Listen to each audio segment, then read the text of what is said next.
Au nom du Père, du Fils et du Saint-Esprit. Amen. Bonsoir, chers amis. Et voilà, donc nous nous retrouvons ce soir. Nous avons commencé aujourd'hui les temps de l'Avent, une nouvelle année liturgique qui se présente. Et puis, c'est temps pour nous préparer, pour nous concentrer désormais à la venue de notre Seigneur Jésus-Christ dans ces mondes parmi nous. Certainement, cette année, nous allons vivre ces temps de l'Avent et je crois aussi les temps de Noël d'une façon tout à fait particulière à cause du confinement ou demi-confinement que nous vivons les uns et les autres. On ne sait pas si on pourra se retrouver tous ensemble pour fêter avec grande solennité cette célébration liturgique et cet événement à cause de la crise sanitaire.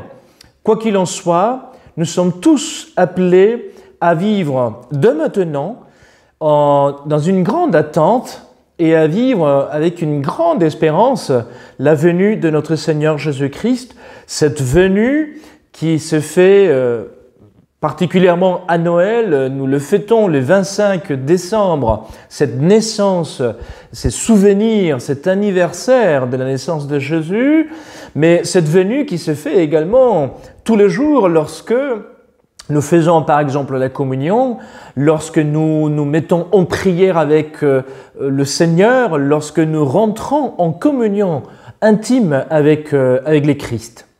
Je voudrais tout simplement remarquer un point dans la tradition de ces temps de l'Avent et puis ces temps de Noël, une tradition qui était toujours très importante et qui était très significative pour les temps de Noël et les temps de l'Avent, et c'est justement la préparation de la crèche. Et donc, je disais tout à l'heure, cette tradition qui est significative parce qu'en fait, on fait partout les crèches, des crèches artistiques, on prépare des crèches chez nous, dans nos maisons, ce qui est très beau.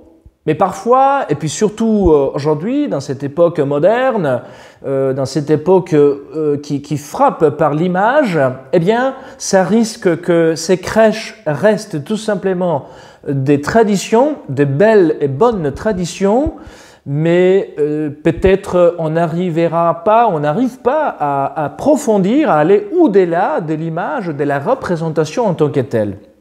Voilà pourquoi alors je voudrais tout simplement insister sur la centralité de la préparation de la crèche, que comme tradition est toujours importante de le faire, de la maintenir, mais savoir également aller au-delà de ce que nous voyons, de cette représentation. Enfin, c'est-à-dire, pourquoi représentons-nous le Noël, la naissance de Jésus à Bethléem?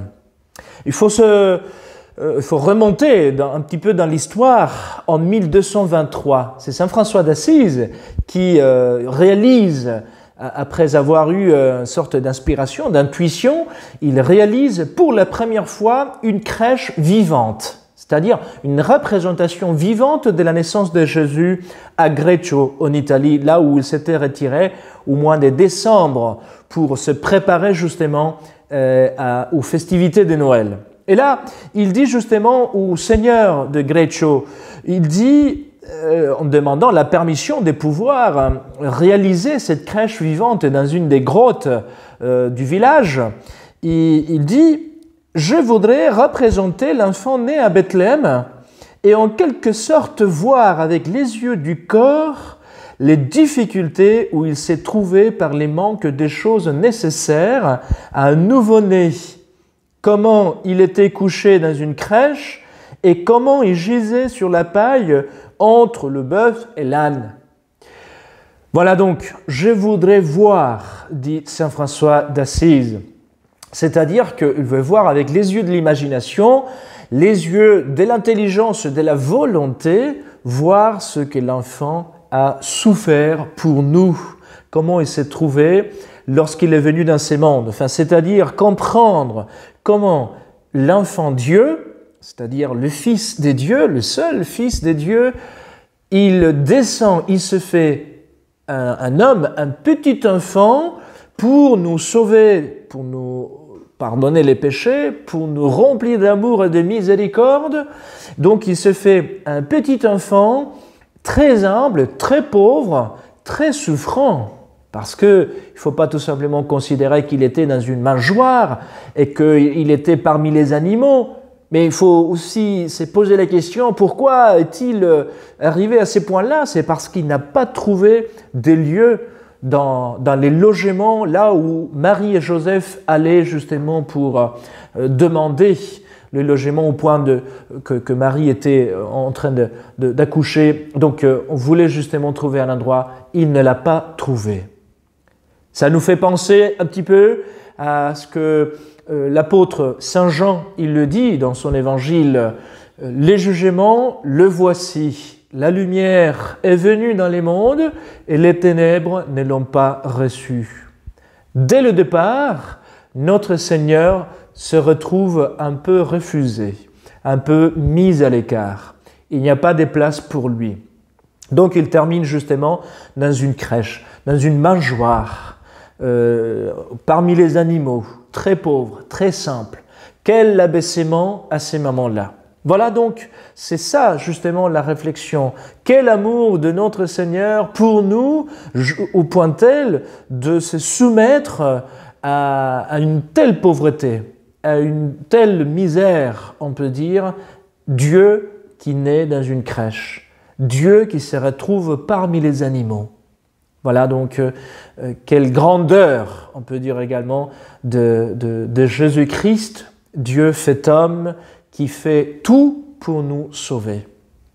Alors pour cela, donc, le pape Benoît XVI, il disait « Je souhaite qu'un élément aussi important, non seulement de notre foi, mais aussi de la culture et de l'art chrétien, continue à faire partie de cette grande solennité. Au fond, c'est une façon simple et éloquente de se souvenir de Jésus qui, en se faisant homme, est venu habiter parmi nous et avec la crèche habite réellement avec nous. » Voilà, chers frères et sœurs, alors je vous souhaite vraiment déjà une bonne préparation pour ces temps de l'Avent qui commence maintenant.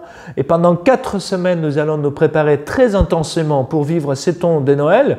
Et je crois qu'il faut tout donner pour que ces temps très particuliers que nous vivons, un petit peu dans la souffrance, dans l'incommodité, dans les limites qui nous imposent les crises sanitaires, eh bien que nous puissions vivre dans ces temps de l'Avent et du Noël un temps très fort, très intense, dans l'intimité de la famille, dans l'intimité personnelle, en faisant justement une crèche chez nous, à la maison, mais une belle crèche.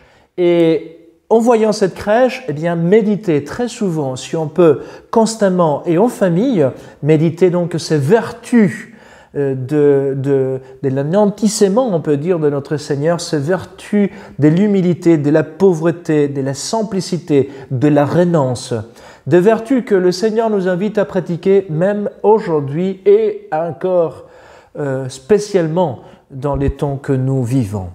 À vous tous alors, bon temps de l'Avent, bonne préparation à Noël et à bientôt. Bonne soirée à tous.